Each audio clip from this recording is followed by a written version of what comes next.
Don't put your butt in anyone's face, and stop shoulding all over yourself. What do I mean by this? One of the simplest ways to upgrade our communication is by swapping out two common words, but and should. Let's start with but, B-U-T. The word but is like a tiny delete button. When you say, that's a good idea, but the brain registers the part after but as more important and often forgets what came before it. It feels a little like rejection. That's why in the world of improv theater, they use the rule yes and. Every scene partner is taught to accept what's offered and build on it.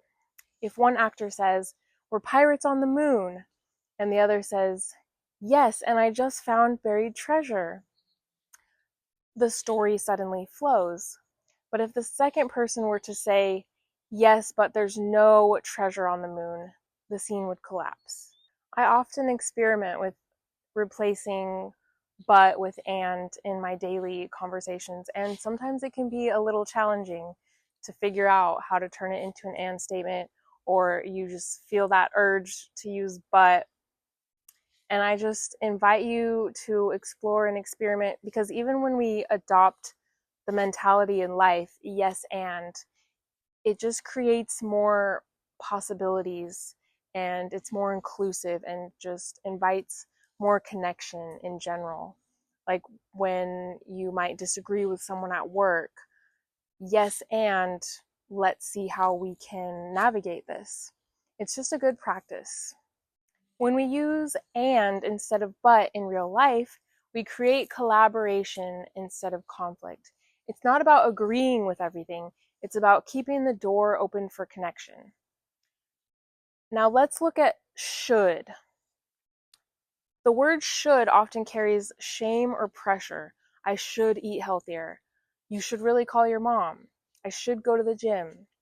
It implies judgment, as if we or the other person are failing. In psychology, should statements are actually considered a type of cognitive distortion because they put us in a constant state of falling short. Instead, try reframing should into desire or choice. Replace I should work out with I want to feel stronger, and moving my body would help with that. Notice how much more motivating that feels. So I encourage you to practice this week and swap but for and swap should for a statement of choice or intention, or even the word could. It's a tiny shift, but it can make your conversations more supportive, collaborative, and energizing. So the topics I've discussed today come from this book by Marshall Rosenberg. I highly recommend that you grab yourself a copy. It was one of the most life-changing books I ever read, and I think the world would be a better place if everyone could read it.